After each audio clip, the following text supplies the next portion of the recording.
folks, welcome inside the Parisi Palace, high above 3773 East Broadway. This is a live edition of the Jake Feinberg Show, comedy on Power Talk. Please go to our website, powertalk.live. Download our free app to your smartphone so you can stream all of our live local programming, including Solomon on Blast, the Jim Parisi Show, and yours truly, the Jake Feinberg Show. Can't thank you enough for making us part of your day today, and already heard from some ethereal cats, Eric Deutsch, and then prior to that, Carmen Sandem. And I get a chance today to speak to a cat who I've actually seen live quite a bit in a particular musical setting. But he strikes me as somebody who is really never in a rush to say what he needs to say. Oftentimes he constructs solos that have a beginning, middle, and an end, but in some ways, he almost loses himself within the improvisation, and then brings it back in a way that is quite refreshing in a time when dynamics are at a premium in some ways, as it relates to music, and also just the idea that a lot of times bands will turn up to volume 10 and then they just don't ever change from that volume. He plays the B3, plays multiple keyboards, plays with Cass McCombs and Grateful Shred. We just heard a track there called Hotels from the Rockwood Music Hall. Frank LoCrasto, welcome to the Jake Feinberg Show. Howdy. How you doing, brother? I'm good. I'm supposed to fly tomorrow to North Carolina, and I almost went to the airport this morning because I thought I was leaving today. So that's who you are, man. That's you. So tell me something. Have you always been somebody who's? I mean, I've always admired peeps that never were operating on TikTok time. From an earliest time in your life, have you ever really operated on TikTok time, or have you been in your own world? And I mean that in a very positive way. Sure. Yeah. I have gotten better over the years. I feel like I'm pretty organized now. This thing that happened today was just like, whoa, what's going on? But I showed up like 10 minutes late to a lesson, and he spent the first hour of the lesson on time management. And yeah, exactly. I mean, in some ways though, when I see you play, obviously it's in the context of a songbook that I'm familiar with, which is the Grateful Dead, but I don't sense any rushing. There's no rush. Even though there's an urgency to it, there's no rush. And I find, like at 41, I find with like younger cats, even, younger, that there's an impatience to get through something or to move on because everybody's hung up on this formula trip that I believe that we're living through on some pop level in music. And I just want you to talk about, just riff any way you want about, sort of like just operating on your own, not within TikTok time, and how that lends itself to finding your own voice on your apparatus. Sure. Yeah. Well, in improvisation, I feel that development is so important. And it's one of those things that's like really obvious, yet people, I don't know, I guess when people are in the moment or something, it just kind of like flies, right out the window. And it's just like, I think a lot of times people are feeding off the audience and the energy in the room. And we also live in this world where everything is pushed on us really quickly all the time, especially with the internet and social media. And, just you can like scroll through a thing and see like 20 really deep experiences people might be having. But you're just like blowing through it all, and right. That could, you know what I mean? No, like it's overload. Yeah, it's a lot. You were saturated with stuff. Yeah, I don't know. I just try to be aware and just take my time. I definitely went through years of playing music that way. I feel like I still do. I record every show I play on my phone, and I always listen to them, and I'm just trying to, learn from mistakes from the night before and how I can become a better musician on stage and a better performer and a better improviser. But yeah, I think practicing too. A lot of people don't practice. I don't practice as much as I wish I could, but is there a methodology? Because like obviously a lot of people don't listen to the radio anymore, but like Charlie Parker would listen to every type of music on the radio, and then he'd learn each one of those songs, country western or whatever it was. He'd learn to play that song in every key, and it unlocked his ears completely. And I guess it's a two-part question. I mean, when you talk about practicing, what are some of the unique things that LoCrasto does to keep you incentivized to practice? And then number two, did you learn music in the traditional oral sense where you learn by ear as opposed to today because of this deluge of information? So many cats who are going to schools like the new school are learning music through reading first. Sure, yeah. I want to actually jump on the second part of your question first. Go ahead, do whatever you want. Yeah, the whole music school thing, it gets a pretty bad rap, and I actually had a very opposite experience from it. I did start out playing by ear. I think most people probably start out playing by ear. And when you have a teacher and you go to school, like you're learning all of these kind of more theories that people have developed and systems, but I mean, playing by ear is still such a huge part of being a musician and making music. I mean, you have to be able to play by ear to some degree, or it's just not going to work. Exactly. There's some, I feel like there's some people that might disagree with that. But I just, you have to, and I started out playing by ear a little bit, and then I took lessons when I was like 6 years old for a few months, and when I got hard, I was like, screw this, and my parents, and then they got me back into lessons again, and from then on, I got pretty serious about studying and had a thirst for the knowledge. I mean, just the system of like notation is incredible. I don't know why like people wouldn't want to learn how to read music. It, on top of it being a huge, huge, huge time saver when you're like in the studio or trying to translate information to people quickly.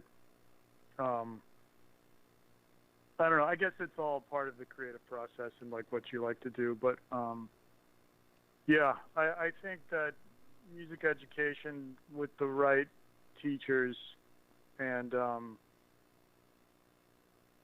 not expecting anything more than what you're going to put into it is actually you are really just good. like, I mean, this is like, I feel like I'm talking to a prophet right now. I mean, really, that your presence on stage is so cerebral, man, and yet it seems to be completely in control.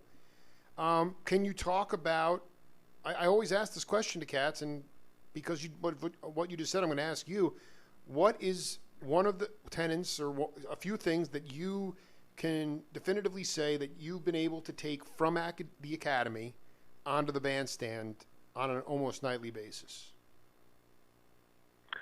Funny enough, it's like really, really basic things. Yeah, right, I figured, yeah.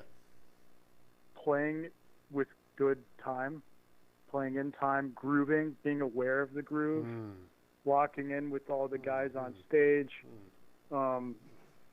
and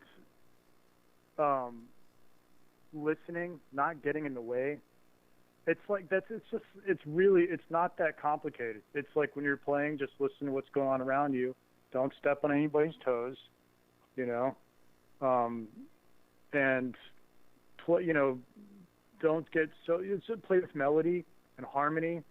It's like the building blocks, super basic building blocks of music that can make great music. It's really like it's just that. It's like play in time, listen to the guys that you're playing with, you know, voice leading. I mean, that's like the stuff that I try to be aware of. And can you give an example of how, I mean, at the new school, was that the main primary academic learning that you had? Yeah, I also went to an arts high school in Dallas.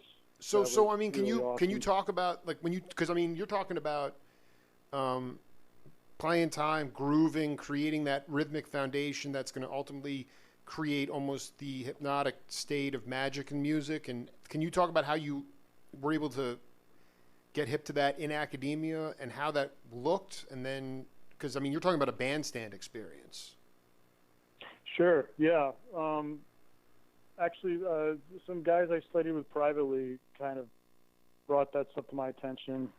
And I guess peers, like people I play with off the bandstand, you know, talking about music. And there was one guy, a friend of mine, an incredible piano player, probably my favorite piano player alive. His name's Pete Rendy. And he was someone who kind of brought that awareness to my attention. Those simplicity, or those simple kind of building blocks that, which strangely, this is funny because I'm like talking about how good I think the music education system is. Yeah, right. It's all right. Those are actually things that do get lost in the system. You know, now I'm thinking about this. It is kind of funny. Like when I got out of school, there was like my playing to me did seem a little bit lost, and I think it was because of those simple aspects there. Technically, I think other things were there. Definitely like transcription and ear training, that kind of stuff. Those classes definitely went a long way for me. Transcription is so important. Like you were just talking about with Charlie Parker, like learning all of these songs that he was checking out on the radio, you know, even like country, western stuff. Yeah, I don't know. No, you know, I mean, well, you know, because my first book is on its way. I don't know when it's actually going to get birthed, but it's like I'm reading through these transcripts of my interviews with guys like Gary Bartz, and all of them were, I mean, they all learned, I'm talking to the music of improvisational music. I hate labels, but, you know, they learned that songbook and they learned it through ear. You know, there were no jazz curriculums. And I feel like our generation kind of caught the tail end of that. But now that there's just books on everything, there's so many theory books, there's, you know, you almost get saturated with that stuff. And ultimately, you know, I think it's about, at least it used to be about, having your own individual sound. I mean, I remember David Garibaldi in one of my interviews with him, he said, you know, if somebody came up to me after a gig and was like, man, you sounded great, you sounded just like so-and-so, he wanted to slit his wrists, you know? And now it's like, it seems to me the musicians that I'm gravitating to the most are the ones who are seeking that individual sound and that individual voice. And I wonder, on your journey, knowing that you did just put out an album, you know, how much of your individual voice do you feel is in your new album? I feel it feels totally, I mean, it feels like my music. There's definitely, you know, there's influences in there. There's stuff that I'm inspired by it. But I mean, if the work to me feels very honest and close, and I don't think it really sounds like anything else. I mean, I'm not trying to like be like, oh, my stuff's so original, I'm really special, or not like that. But no, you don't. I mean, it's not about that. It's the cats that you are collaborating with are incredibly. I guess here's the question: do you?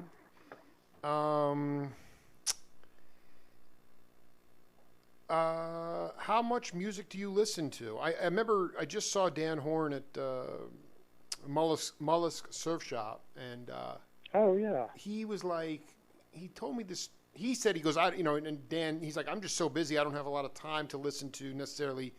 People might send him I'll send him like a Crusaders tune or something. I'm like, he doesn't necessarily have time to listen to that, but because he's doing so much other stuff. But he told me about Cass, and as a songwriter, Cass may listen to melodic music, but Dan's like, Cass doesn't listen to any music with lyrics. He doesn't want to be influenced at all.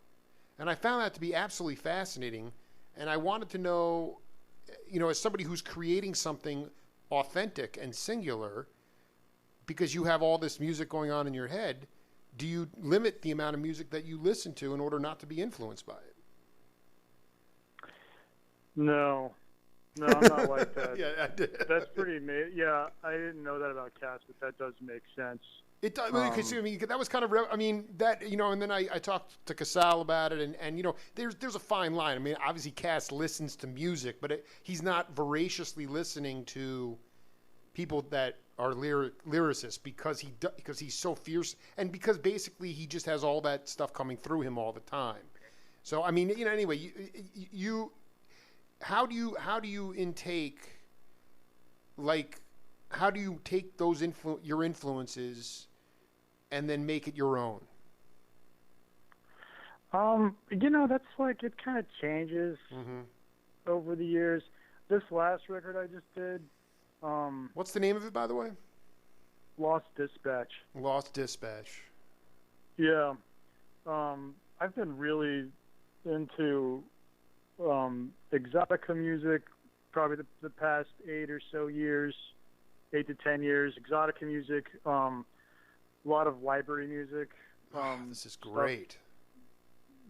Yeah. Are you talking about like Martin Denny, like jungle drum music, like Morton Gould, totally. That kind of stuff? Yeah, Martin Denny, Arthur Lyman. Lyman is sick. So you're getting off on that's unbelievable. Continue, please. Yeah. I love that music, and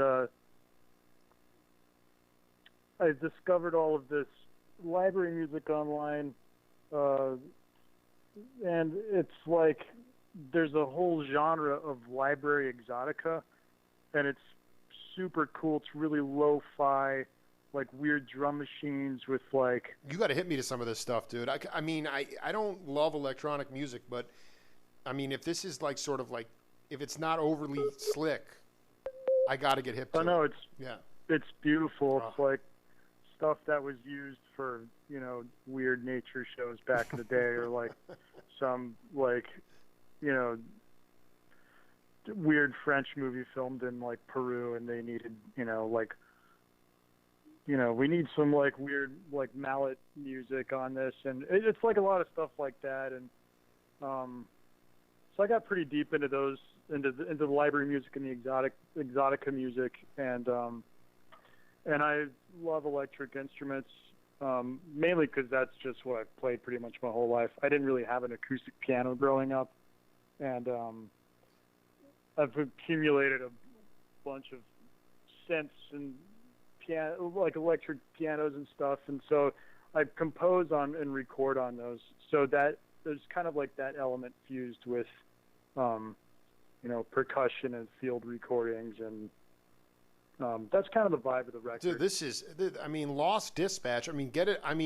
Hold on a second. That is, I can't believe. Explain what. 99 out of 100.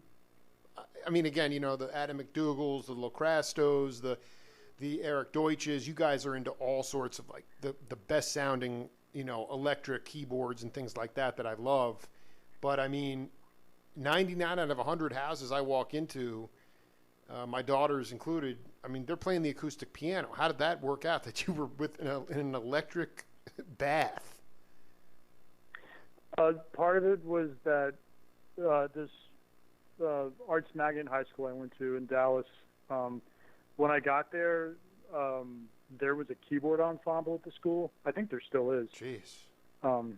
And there was like tons of sick gear in there. There's like a mini Moog and all these like, clavinets, Fender Rhodes, like oh my God, all these amazing instruments. And then the people, the older kids there totally hipped me to like the Headhunters and Weather Report and exactly. like Return to Forever and these fusion bands, and that was it for me. I got way stoked about it and really into those sounds, and they've just stuck with me since then. But yeah, that's the basic gist. I mean, in reality, like I remember talking. Well, I'm curious about. There was a period of time. I'm not sure when you were in, or when you really got really turned on to the Mini Moogs and the Fender Rhodes. But there was a period of time like that. Those things were so out of vogue in the '90s, and like you'd find them in trash bins, or like in the city, like people would be digging around. And I'm like, did you actually like to just sort of get comfortable? Were you ever somebody who would? Dallas is a little bit different, but would you take a Fender Rhodes out on the street and just play and play for people? And I mean, a lot. You learn that some of the most fearless cats are the ones that put themselves out there, especially with what would be considered I don't know.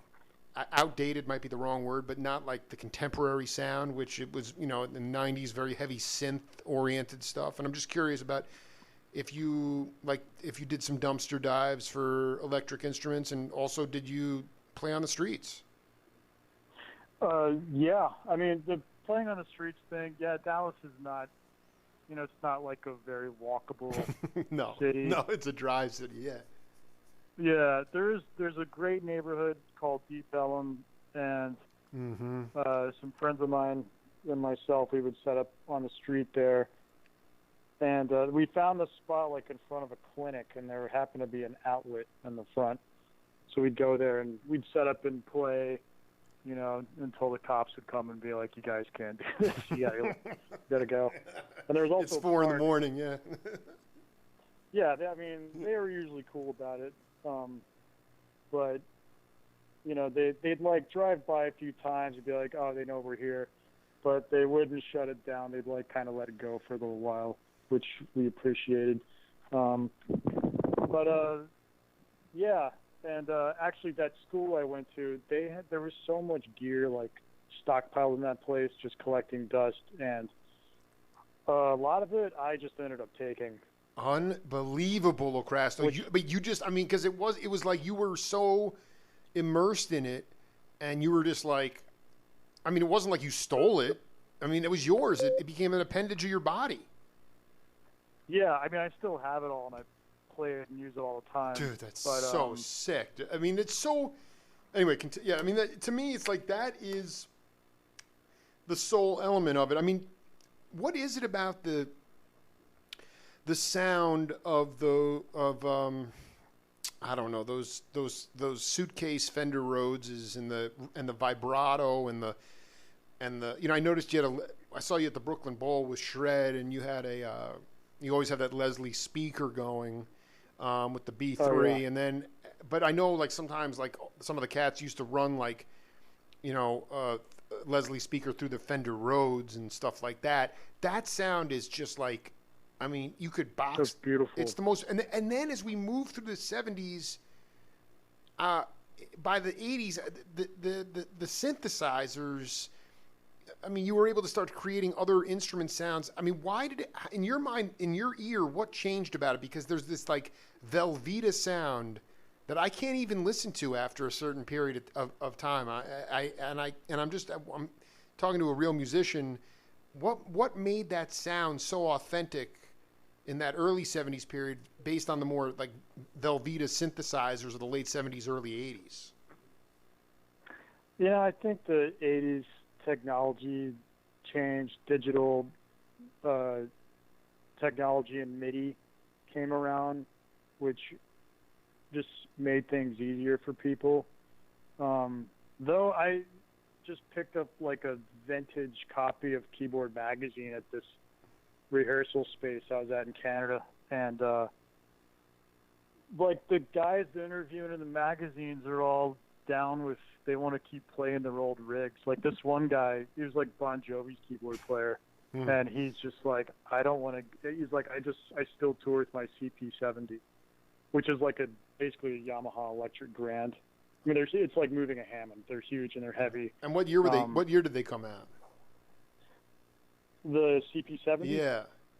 Like mid 70s. Oh yeah, so that's just it's vintage. 74. It's great. Yeah. Yeah.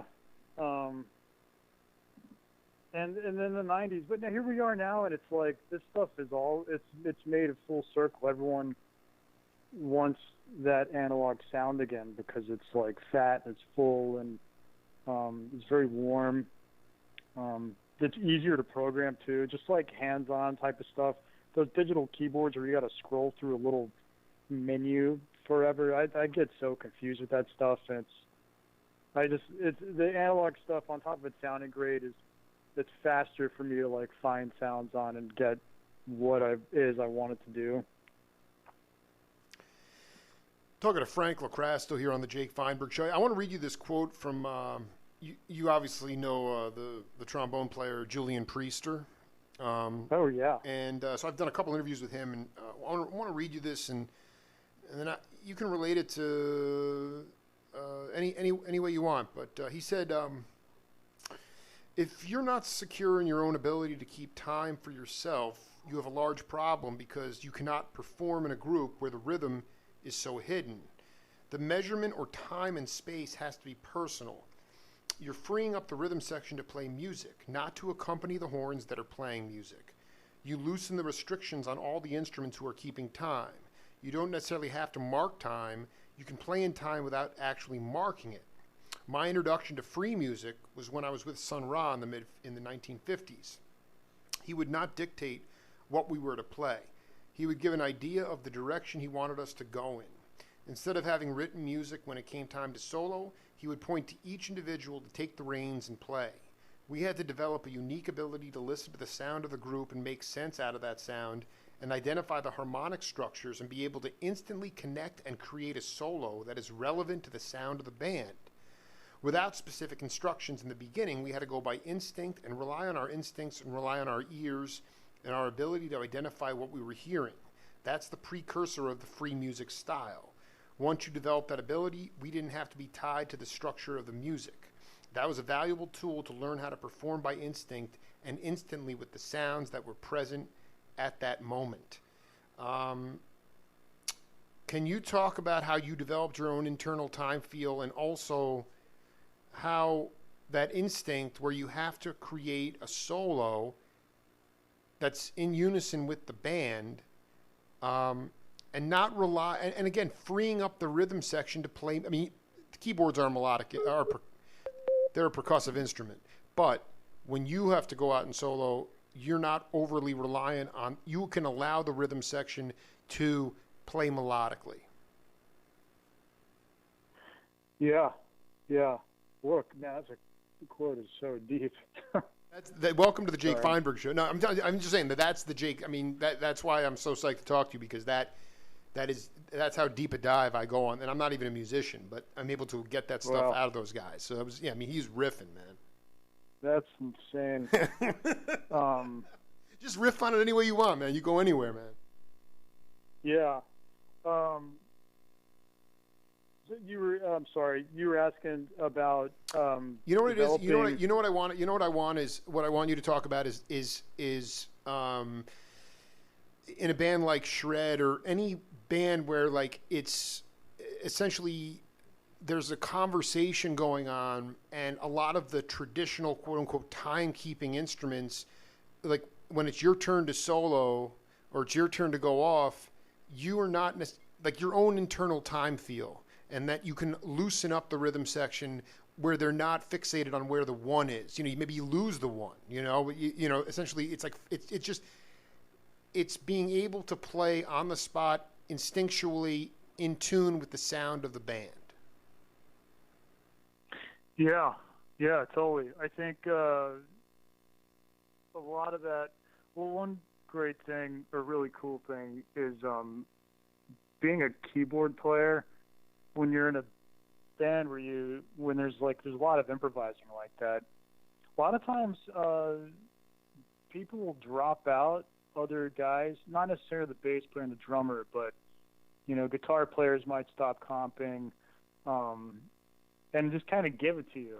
And it immediately you're in a much stronger position to kind of take the reins of the situation and kind of steer it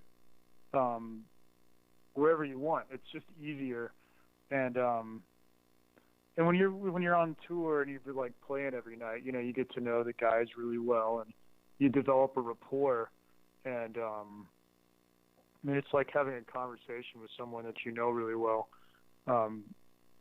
You learn where their pocket's at, where their beat is at, and it makes it easier. I mean, just jumping around and like skipping like those downbeats and floating around with the groove. Exactly. That's the way when I hear you play, that's the way I hear it. You drop out, you come back in. I mean, it's very sly, and it's so cool, and it's totally not. There's not an abundance of that out there. I think it's a really heady skill to have. I mean, that's the way I feel about it. I didn't mean to cut you off. Go ahead. No, it's fine. No, thank you. Yeah. It's just, it becomes more natural, and just also it's like you're improvising, so I'm trying not to rely on what I know. It's like just trying to come up with something new to say, and keep it interesting, and rhythmic phrasing like that is I don't know, for me it always kind of like I would find it it definitely had an itch that it scratched for me when I would hear other guys doing it. I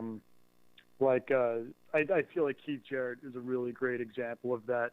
His phrasing is very free like that. It definitely jumps around in a really cool way. He's someone I checked out a lot of that. Also Sonny Clark. I mean, totally opposite end of the spectrum. Well, he has genius though, yeah. Oh. Yeah, but he's just like has the hippest phrasing that's so beyond its time. Even on just like that Blue Note record, Cool Struttin'. Yeah, it's man. Like every solo on that. It's just like, man, he just really steers the band through all these. I mean, nobody's playing like that. Nobody still plays like. It's just like totally individual. It's so hip, and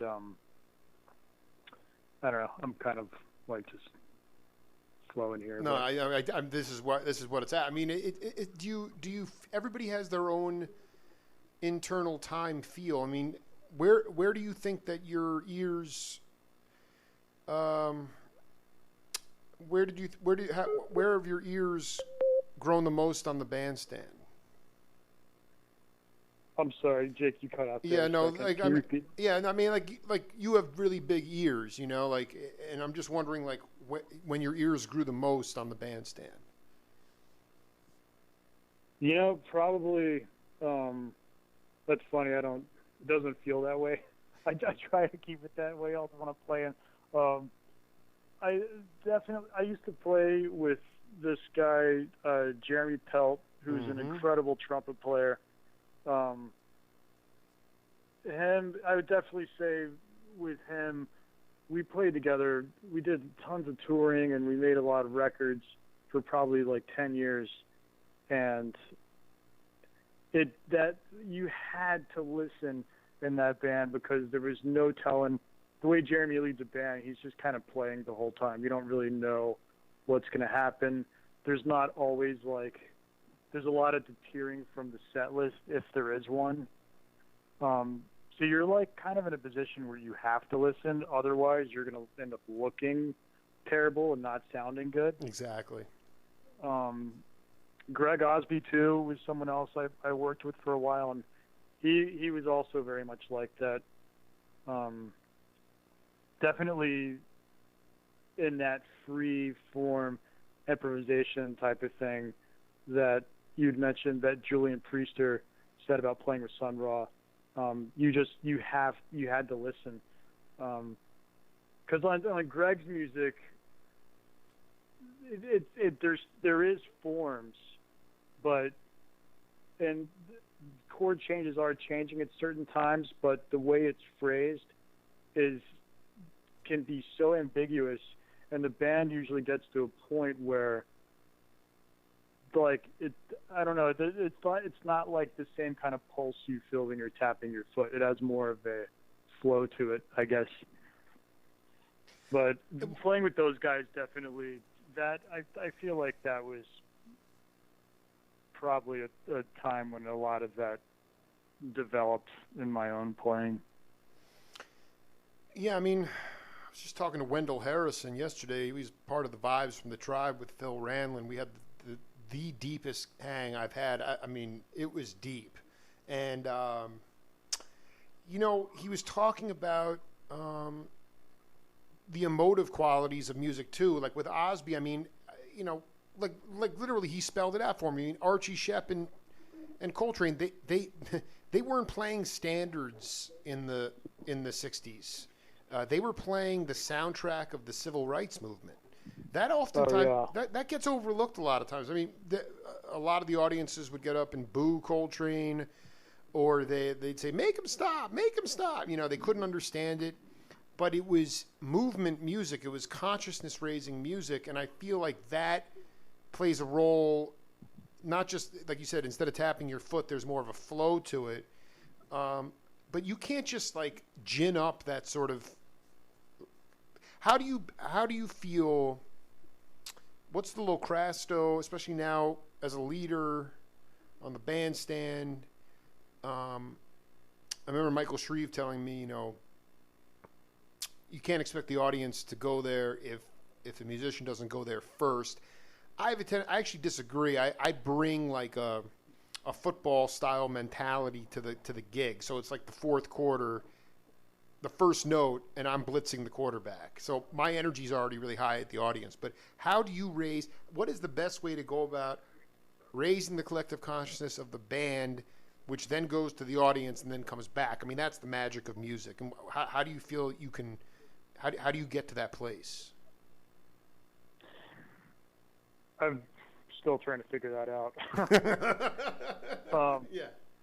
For one, it's like I don't perform as much as I want to with my own band. We, since this new record came out, we're doing a little bit more than we usually do. I feel like that's something that, as a sideman, when I'm playing with other people, band members or band leaders, good band leaders do that so naturally that you don't even notice that they just got the whole room in the palm of their hand, and it's like they're so relaxed with it. And I go on stage with my band, and I'm usually like very nervous. It's like I'm, rehearsing the band, organizing this whole thing. You get it all together, and playing a room in New York City is like, for me, it's still, I mean, I've lived here for nearly 20 years, and it's still like, it's always kind of intimidating. Dude, it's all, like you say, you could prep as much as you want. It goes right out the window when you get on stage, Yeah, but I don't know. I just try to stick with what I prepared and go out there. And I think when you're performing in front of people, you just keep it real. You be yourself. Like, I don't know. People like that. And, I mean, people, they smell BS really quickly. It's this is a different situation, but I think being yourself is key, whether you're, whether you have them in the palm of your hand and you're a lovely entertainer, or whether you're more focused and maybe a little bit more introverted. I mean, Rodriguez, Searching for Sugar Man, the movie, when I interviewed Dennis Coffey, they discovered him at a club in Detroit, and he had it's called The Sewer, and they walk up, and Rodriguez is there, and he's singing these incredible songs with his back to the crowd. And he was so shy that they couldn't even bring a rhythm section into the studio to cut those tracks. They had to get him first, and then bring the group. And that's more in the studio setting. But even, I mean, can you imagine playing with your band? I mean, I guess Miles did it too, but I mean, that's where it's at. But at least he was being himself, you know. I mean, to me, it's like that's something that you'll grow into over time. But I just wonder when you start to feel like that consciousness being raised, you know, how you stay in that moment and maybe don't revert back to what you planned.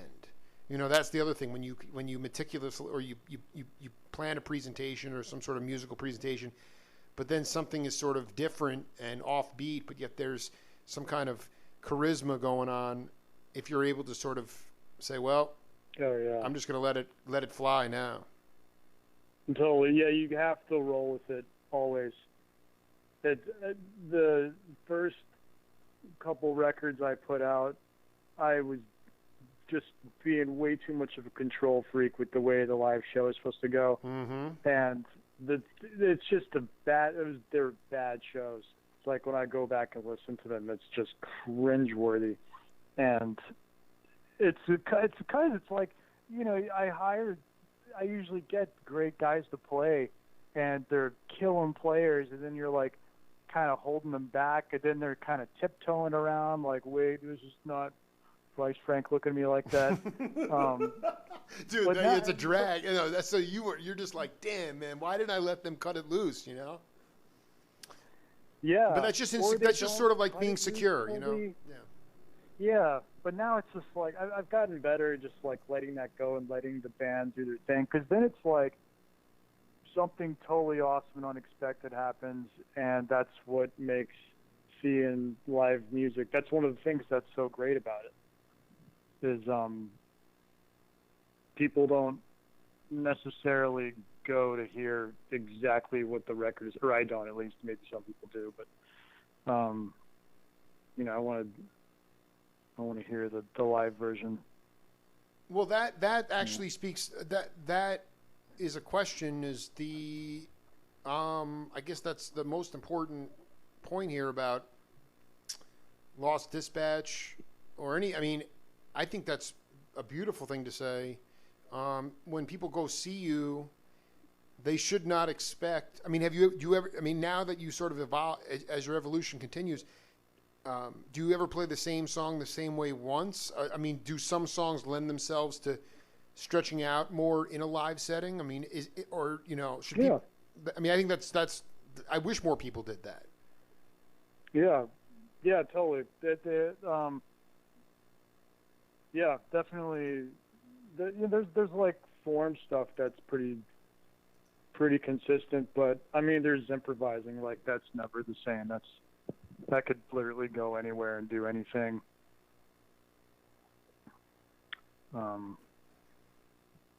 Yeah. Let me ask you about there's this. It's so funny because you seem to vacillate between both coasts. You know, I've seen you on the East Coast, and then I saw something. A friend sent me a picture of you playing out in Los Angeles, and you know, there's this cat, and I need you to talk about him because I've been seeing him with Margot Valiente, and he's like the humblest, coolest cat, Robin McMillan. Who is that cat? Oh man, Robin is the truth. Well, I want to know what the truth is to LoCrasto, because this cat was playing. So I've seen him with Margot, but then the picture that was sent out, I guess Sam Blasucci he DJ'd before you, and then Robin was out playing drums with you. Yeah. So break it all down. I want to know the truth, man. Sure. Yeah. Robin is a producer, drummer, recording engineer, and he's from California originally. He's lived in New York since 2003, and he produced my last record, Lost Dispatch, and he's been playing my band. We have a Exotica band as well, too, in New York. What's the name of that band? What's the name? Columbo. Oh dear. Yeah. I need to get this. I need to see that immediately, dude. Yeah, we need to get our butts in gear with that. How did you meet him? Because like like I mean like the dude, like he strikes me as a roots, like he's like totally roots based, but I feel like he could play anything, yeah. you know? Yeah, he's I mean, he's all over the place. He's like one of the most thoughtful musicians that I know. He's a great energy to have in the studio when you're making records because he has great ideas and he knows how to get the best performances out of people. He's really fun to hang out with and talk to, and he's inspiring. And he. Can you give an example of how he worked on this Lost Disc, like an idea he lent on this most recent album? Yeah, totally. So that record, I started making at home, and once I got it up to a certain point, I brought it to him to do percussion and overdubs on it, and drums and whatever else he was feeling. Right. And he kind of like took on this producer role, and he ended up mixing it. And I mean, the mix, like that's like where a lot of his magic comes in, is in his skills mixing. I mean, that way that record sounded after I kind of turned it over to him to when it was finished. I mean, it just elevated it so much. It was so much better after he like did his cool Robin stuff to it. Yeah, and I've met him through Ryan Scott, who's a friend. They grew up together in California, and we all play together. We each play in each other's bands, and yeah, he's just a bro. He's an old friend, and he's definitely definitely a creative cat. I mean, he's just like. Can you talk just realistically about? It's a twofold question. What is it like to have to create a product in today's world, and are you like how do you get to a point where the songs themselves can take on a life of their own, meaning how vibrant is the touring circuit in order for the songs to take on a life of their own? Because what I find is for a lot of cats, and through no fault of their own, I mean, I'll reach out and they're like, yeah, I'm making a new album, and it's like, well, what about, that's cool, but what about the other one? What about the last one? I mean, it's just it's all collecting dust. I mean, the thing I love about the Grateful Dead, I don't know many other bands that they went 8 years without ever making an album. They road tested Touch of Grey unconsciously for 8 to 7 years, and then it became an MTV hit. But the idea there is like, how does LoCrasto take Lost Dispatch? I mean, is it if I was you, I'd play gigs, but I'd also, like Chuck Rainey told me, play for free, do whatever, but get it out and let it breathe. And I just wonder how you're going to over time, how do you let the songs breathe on this album? Totally, yeah. It's a slow burn, but I mean, I want to tour with the record. I don't exactly know how to, because just logistical stuff. Like, I don't have a car, but I think I'm going to get a car this year. And if I do, then I'm definitely going to, I want to start touring, at least like maybe hitting some big cities, and then maybe just starting like, do like East Coast stuff.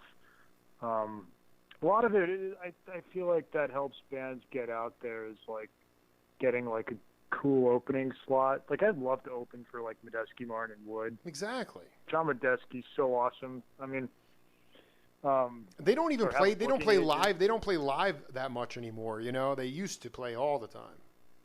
Yeah, that's true. But yeah, get slotted into like like in some kind of way where there's a high profile act, and then you're opening for them. Yeah, I feel like my stuff would go over probably good with his crowd. But also it's like, having a booking agent is like a huge, that can help out a lot, I think. But that's really hard to get. There's like a million people putting out records now and everybody wants to tour, and it's like the market is saturated. Totally saturated. And that's the problem. See, this is one reason I do my show, and one reason I'm indebted to Kevin Calabro, because I mean, I'm a seeker in my own way, but not as it relates to the deluge of the saturation of material. So I got connected with Kevin, and then he continually hips me to these authentic cats.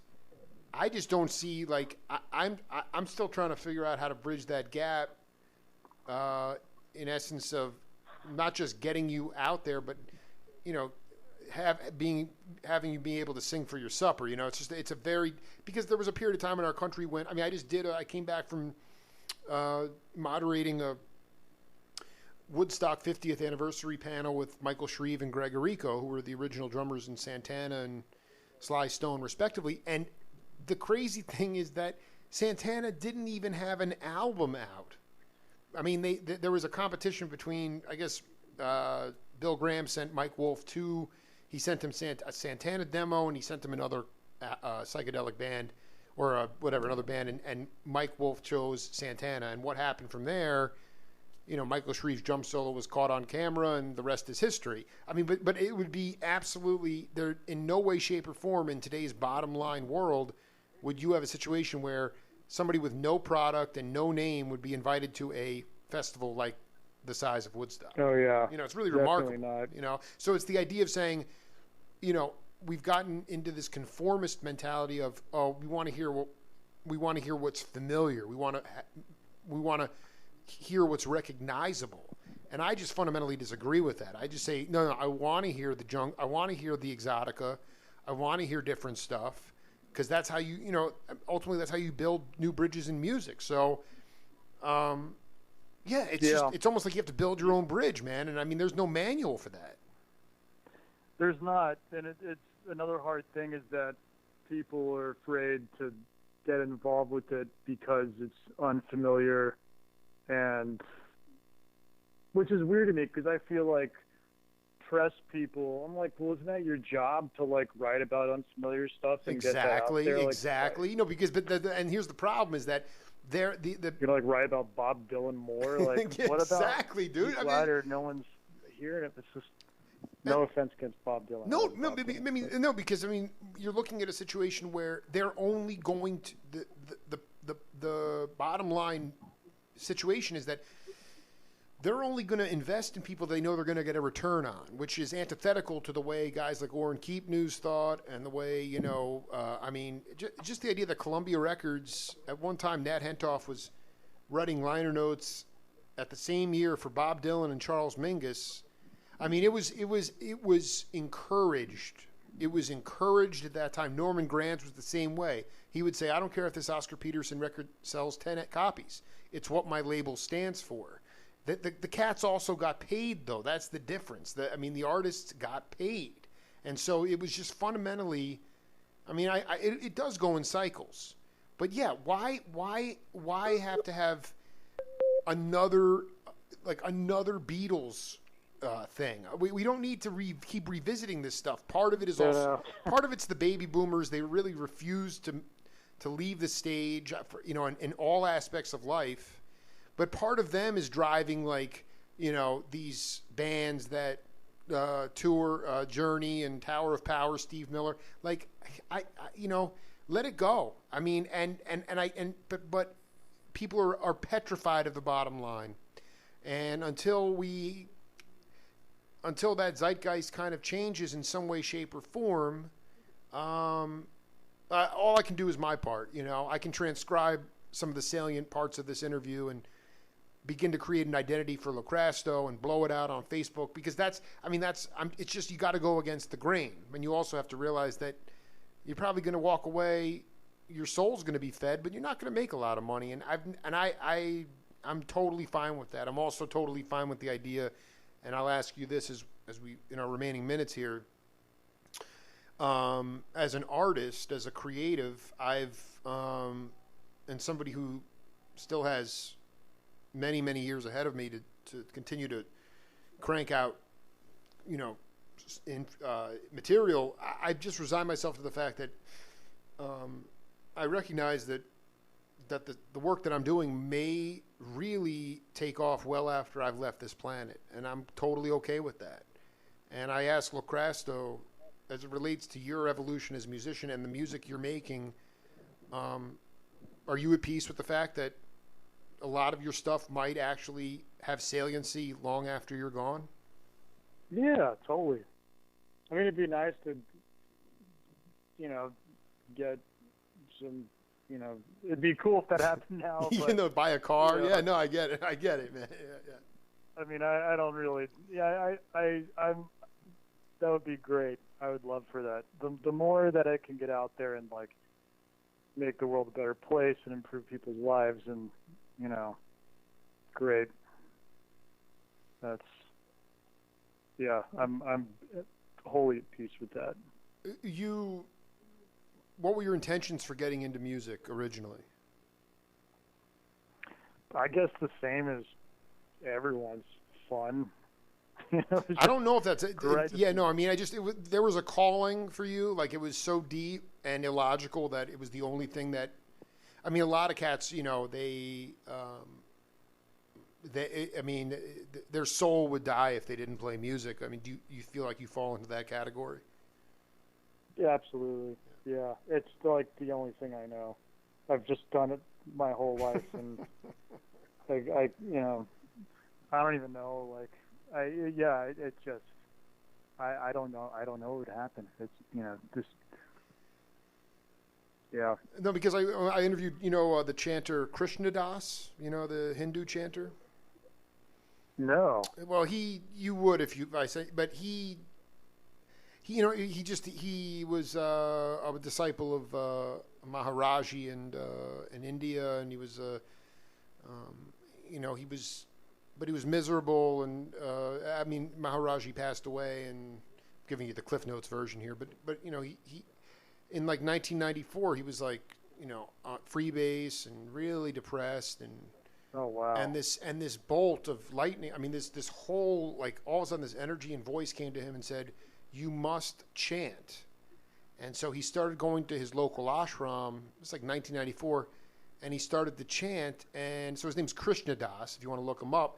And today he is literally he has become the leading Hindu chanter in the world.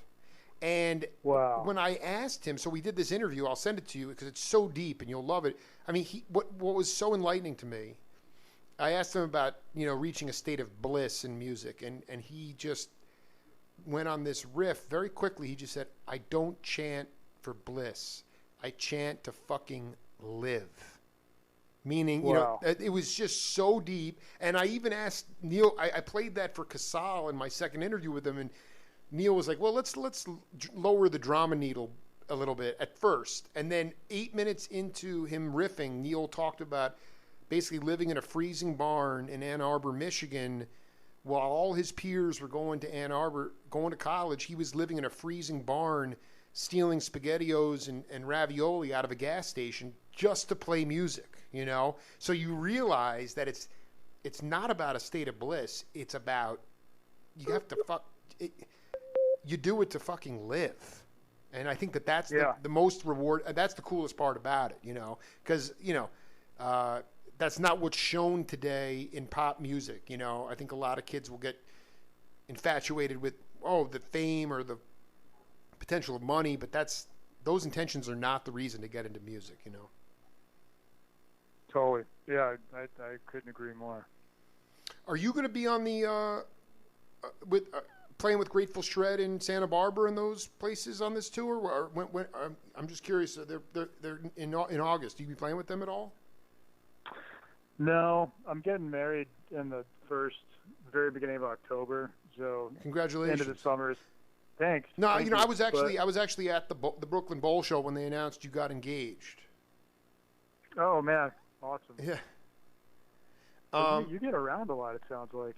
Well, yeah, You're actually, no. coming out here and What's funny is there's this clip from Seattle of me right next to you doing Facebook Live when you're playing a solo on, I think, Big River or Mama Tried or something. Yeah. Listen, man, like there's an urgency. Like Sun Ra said, man, this is just Earth. There are mansions and houses in many different places in other parts of the galaxy, and we're here for a short period of time. And the truth is that in that time, there's an urgency for me to create constantly, and also create with people that are channeling on the same frequency that I am. And even though you guys are right in lockstep, and I feel totally humbled to be chronicling it, man. And actually, I consider myself having a great beard, but the one that you were sporting last summer at Wachiki East, man, I'll never get a beard like that, man. That was the sickest beard I've ever seen in my life, dude. Oh man.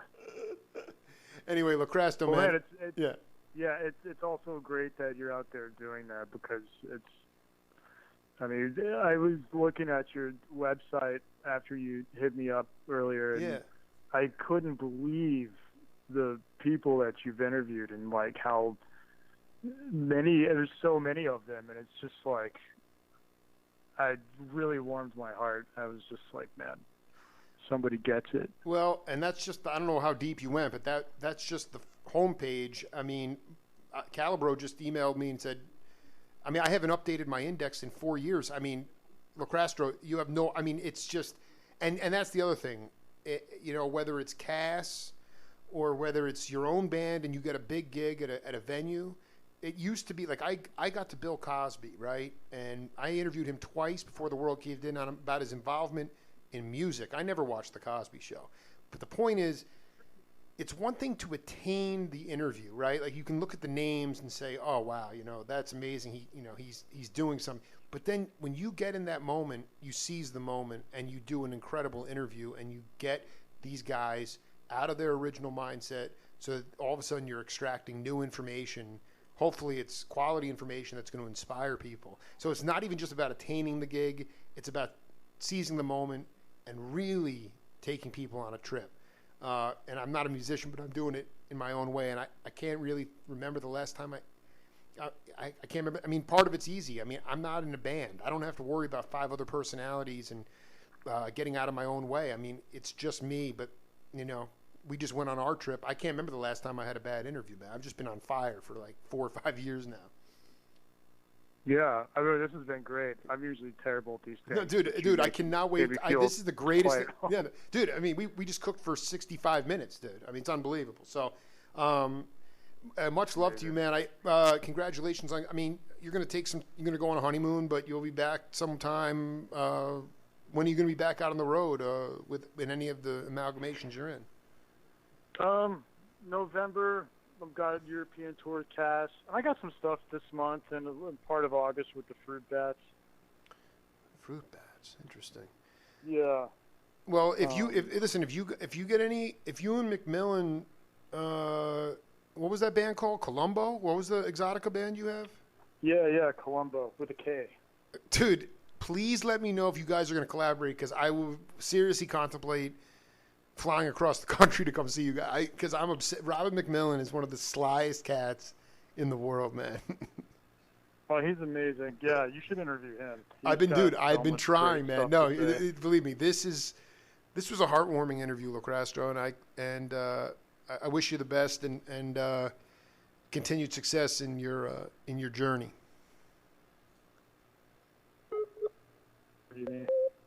All right, brother. I'll talk to you soon. Sounds good. Peace, bro. All right, peace. Later. 3 interviews in the books today. Carmen Sandin, Eric Deutsch. We round out with Frankie LoCrasto. That's it for the Jake Feinberg Show. We'll be back on Power Talk. See you later.